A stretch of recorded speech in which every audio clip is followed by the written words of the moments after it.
Expressionismo abstrato. O que vem à sua cabeça quando você ouve falar disso? Borrões? Loucura? Falta de sentido?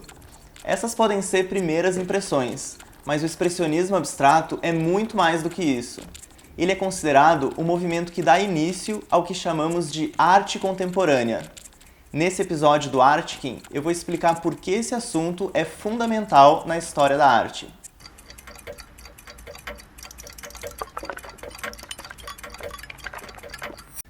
Antes de entender o que foi o expressionismo abstrato, a gente precisa se ambientar nos Estados Unidos no final da Segunda Guerra Mundial, em 1945. Imagina como era esse cenário. Os Estados Unidos tinham acabado de ganhar a guerra e, com isso, assumiram o trono de donos do mundo. O país estava se firmando como uma superpotência mundial e precisava mostrar para a humanidade inteira que eram eles que agora estavam no comando. Comando não só político, mas em todos os sentidos, inclusive comando cultural. Existia uma pretensão por parte dos Estados Unidos de se tornarem a nova força criativa global, e isso já rolava com o cinema americano naquela época. Desde a depressão econômica que o país sofreu em 1929, o cinema tinha se tornado uma forma de incentivo para a reconstituição moral da população. Foi por volta dos anos 40 que Hollywood viveu sua época de ouro. Lights! Oh, Red, please don't go. You can't leave me, please. I'll never forgive you.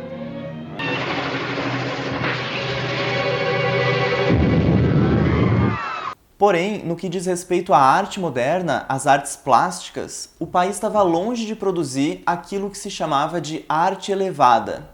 Os estilos dominantes até então na América do Norte ainda estavam muito ligados a ideologias que já não faziam o menor sentido. Eu vou explicar melhor sobre isso, mas antes vamos voltar um pouquinho no tempo, antes da guerra. Nos anos 30, o que rolava na arte americana era um forte sentimento de nacionalismo. A maioria dos pintores estavam ligados a um projeto do governo chamado Programa Federal das Artes, também conhecido como New Deal. Foi um projeto do governo de Franklin Roosevelt, uma espécie de incentivo para ajudar artistas desempregados que foram prejudicados pela Depressão de 29. Por ser uma proposta totalmente ligada ao governo, a estética desse período é a de uma arte patrocinada, usada principalmente para decorar paredes de edifícios públicos. Esse período é conhecido na história da arte por diferentes nomenclaturas. Precisionismo, regionalismo ou realismo são geralmente as mais usadas. São obras que mostram cenas da América rural e da América urbana, sempre retratando um certo romantismo com altas doses de patriotismo. Esse tipo de arte era muito forte nos Estados Unidos, até que ela começou a perder popularidade devido principalmente à inauguração do Museu de Arte Moderna de Nova York, o MoMA, que aconteceu também em 29, mesmo ano da crise financeira. O primeiro diretor do MoMA se chamava Alfred Barr. Ele tinha um espírito bem provocador e um olhar muito fresco para as artes plásticas.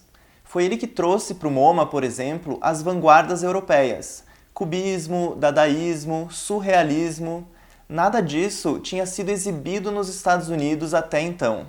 As mostras que ele organizou no MoMA se tornaram históricas. Van Gogh em 1935 ou Picasso em 39 são alguns exemplos de exposições que atraíram multidões para o museu. E assim aqueles estilos nacionalistas de pintura começaram a ser rejeitados, até que eles perderam totalmente a força. Até porque, com o fim da guerra, as lutas já estavam ganhas e não havia mais sentido em abordar tanto patriotismo. Uma nova estética entrava em voga. Depois da guerra, aquele sentimento de terror que assombrava a vida das pessoas cedeu lugar a diversas mudanças de comportamento. O que rolava era uma mistura de esperança e ansiedade.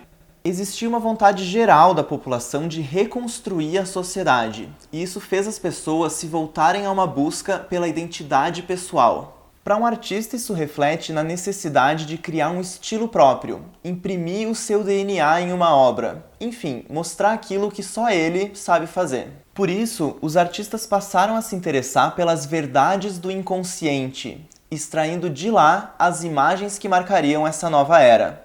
Eles se comprometeram com a própria verdade interior. E a maneira possível de retratar uma verdade interior é de forma abstrata. Os expressionistas abstratos tinham propostas de novas técnicas e novos temas para as pinturas. Uma arte que falasse da psique acima de tudo e expressasse nesse discurso as emoções do artista. É uma arte mais experimental e menos comprometida com a realidade externa. Ou seja, tudo que representa algo em uma obra de arte não é mais bem visto pelas pessoas. O conteúdo figurativo já não interessa mais. Não é a representação de alguma coisa que importa, mas sim o quanto existe do artista naquela obra. Esse novo estilo de criar arte é marcado por gestos dinâmicos, que a crítica da época batizou de action painting, pintura de ação. O artista deixa de ser guiado por processos de tomada de decisão conscientes e se expressa por meio de pinceladas amplas e fluídas. Começa a surgir então o primeiro movimento de arte contemporânea da América, o expressionismo abstrato. E não é por acaso que ele acontece em Nova York. No começo do século XX, Paris era o centro do mundo artístico. Só que um detalhe crucial aconteceu.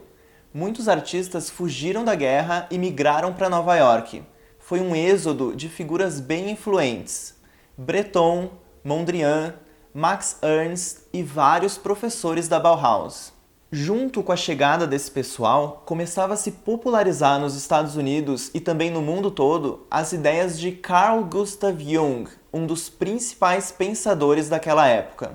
Jung é o fundador da psicologia analítica, e psicanálise tem muito a contribuir para aquele que seria o desejo comum de todos os expressionistas abstratos: revelar o inconsciente. Ou seja, em resumo, tudo isso faz a gente concluir que o zeitgeist daquela época era muito favorável ao expressionismo abstrato. Mas para a gente entender de fato como que aconteceu essa virada na história da arte, é preciso falar de 3 pessoas: Peggy Guggenheim, Jackson Pollock e Clement Greenberg. Esses são os personagens do nosso próximo vídeo. A gente vai continuar a história do expressionismo abstrato e entender como que um borrão de tinta mudou os rumos da história. Eu fico por aqui. Se você se interessou, te convido a seguir o Artkin nas redes e assinar o canal aqui no YouTube. Deixe o seu comentário, dúvidas, opiniões. Eu gosto de ler e saber o que vocês estão achando. Até a próxima!